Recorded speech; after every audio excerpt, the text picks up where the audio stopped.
Hey folks, this is Billy DKY, the truth seeker that simplifies and demystifies. This is going to be my top 5 tweets a week review, May 23rd, 2010. This is my top tweet of the week. Fun, happiness, and laughter lead you away from peace. And basically my whole life I'd sought after fun, happiness, and laughter, mistakenly believing that's what the goal of life was, and that's what my dad always preached. Life is about having fun. What else is it about? What else could it be about? And my mother went along with it. Oh, they're having fun, leave them alone. Fun's not the goal of life. The goal of life is to grow optimally, and fun, happiness, and laughter take you away from peace, which peace is basically your end goal. The absence of emotions and just experiencing life fully and richly. And it's a lot like experiencing life like an artist. You're experiencing it so deeply, and it's just, I don't know, it's a different way of living. So, again, that was my biggest revelation, and that's really what led me to my demise, was always seeking fun, happiness, laughter, and it eventually left me nothing but pure misery. So, again, it's not about not experiencing happiness or fun or laughter. It's about not seeking it, so just enjoy peace. Seek peace, and if laughter, fun, and happiness come, fine, enjoy it for a moment, but don't seek it, or don't, when it's gone, don't lament it's, leaving you. So anyway, that was a huge revelation for me, because I still was seeking, fun, happiness, and laughter through watching TV and entertainment and such. So anyway, let go of that. The sooner you can let go of that, the better off you'll be. And again, it ain't about letting go of it all at once. It's about shifting. It's about taking that momentum shift and just start letting go of it less and less every day, and see how you feel and judge it for yourself. It's a little science experiment to see if it leads your life to a better place. Next tweet, dealing with your spirit is your top priority. And I get in trouble with this a lot, and I've known it for a while, but then once the idea of a spiritual revolution came along after I'd done, found my message, I started, putting that above my, my true goal, which is to deal with my spirit and have peace in my life. And so here's my point. If you don't put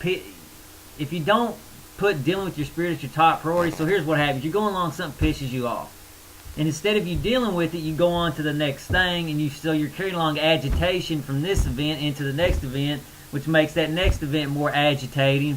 Then you leave that event, and you've got 2 agitations in your mind, and it just keeps snowballing, and eventually maybe it'll go away on its own, maybe it won't, but you're always carrying agitation in. So here's my point: you're going along, something agitates you, irritates you. Deal with it first before you just sit down. Life has told you right here and there, this is a moment where you need to deal with this, and if you don't, you know what's going to happen. It's going to lead into more agitation. You're going to be pissed off at people you shouldn't even be pissed off at. So you deal with the agitation here. Until you deal with that agitation, you don't need to move on to the next moment. And so, like, give you an example. I'm writing on my book. Dog starts barking in the neighborhood. It's irritating me while I'm writing my book. That's a moment where my path has said, okay, you need to stop writing the book. You need to deal with this. One or two ways. One, which is always the first way I try to approach anything, is to deal with myself. Try to get over it, try to see why it irritates me, use those 9 principles. And if I've done that long enough, then I call the cops, or to go deal with the neighbor and say, hey, look, you need to be quiet your dog down. So you got to deal with the situation that whatever's bothering you now before you go into the next moment, because you're just setting up bad habits, and it will, over time, it will make your life absolutely, completely miserable.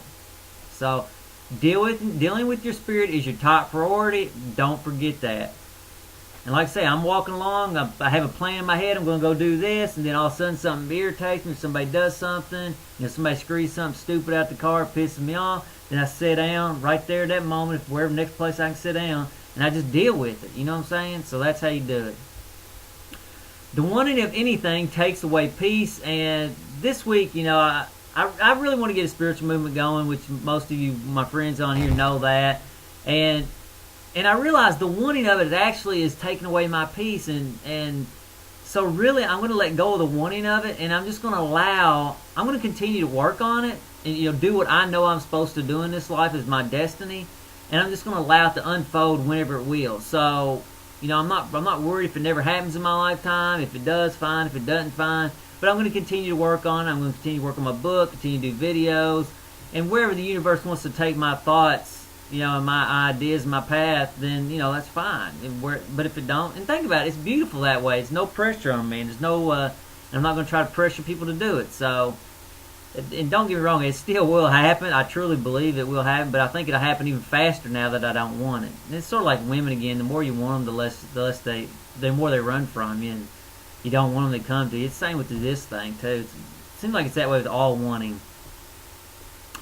Next tweet: people can't understand life because they can't understand ego, and science falls in this all the time. I mean, if people don't understand themselves, so then they don't have no. They can't even start to perceive the world correctly, because every time they perceive the world, they see it in a way that it's not truly the way it's. They're looking at it from false. You know, it's like looking through a crazy microscope or some kind of funky lens. It skews everything until you understand ego. You ain't gonna understand the world, and you can have all the scientific knowledge in the world, but if you ain't gonna deal with ego, you can't understand it. And I think science needs that wake-up call, to be honest with you. Here's another one on science. Scientists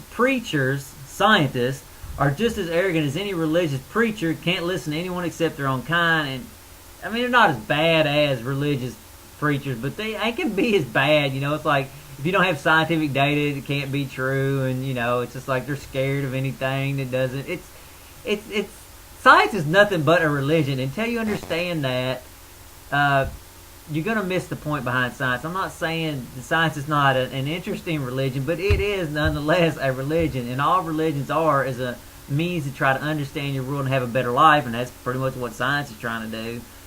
Basically, so anyway, I'm not saying science is bad. I'm just saying, look at scientists as preachers, and it puts the world in a whole different light.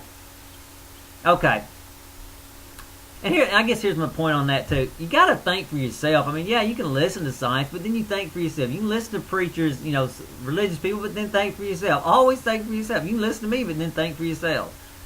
Okay, next tweet. How can I go to hell when there is no me? And see, the ego convinces you that you're real, and then once you convince you're real, then you got all this other crap that comes up eventually of heaven and hell. And how can I go to hell if there is no me in the first place? All there is an energy flow, and that's all there is. So, again, there's another tweet that goes along with that. The ego lies. The ego lies endlessly. It convinces you things that are not true. If you do not understand ego, you will completely be clueless in this life until the day you die. It's just that simple. It lies endlessly. I listen to people now, and it's like, it's hard to even take anything anybody says seriously, because I hear women go, "Oh, he's such a good boy." Really, all they're saying is he's kissing my ass. That's what's really going on. I'm like, oh my God. It really is amazing how ignorant people really are in real life. And don't get me wrong, I was right there at one time too, but I'm not there anymore. The next tweet: every ideal will run its course. And I've been thinking about this. You know, all the ideas that come down through history, they run their course eventually. You know, whatever value they add, they'll go wherever they're going to go, and then they'll eventually just drop off. And it's the same with any plant, any animal, any thought in your head. It'll run its course eventually. And I know following the way of growth, it'll run its course. You know what I'm saying? Wherever it's supposed to go, it'll go. You know, if it's supposed to be the thing that takes over and takes all these religions over, which I do believe it is because it is superior, then that's fine. And if it doesn't, that's fine too. I'm just going to let it run its course because I know it's going to do it anyway. There's nothing I can do to make it go further, or there's nothing I can do to stop it, really. It's going to run its course, and that's fine with me. Next tweet. What you don't deal with within yourself, you'll be dealing with within your kids. And I've noticed that it's like people, they don't deal with the problem within themselves, and then that problem continues on with their kids because they don't correct that problem with kids because they don't see it as a problem, and then you wind up having to deal with it. And it's just like the problems you don't deal with will continue to haunt you until the day you die, and it's really sort of funny. Okay, one more tweet. Your goal as a parent is to set your kids up for success, not necessarily being their friends or having fun or making them happy. And that, again, that's why we get caught up. That's why partly why the society is going to collapse or significantly degrading, is because we see fun, happiness, and laughter. That's not what being a parent's about. being a parent's about raising kids that understand and can succeed in this world and have the greatest chances of survival. So, till the next video, later folks.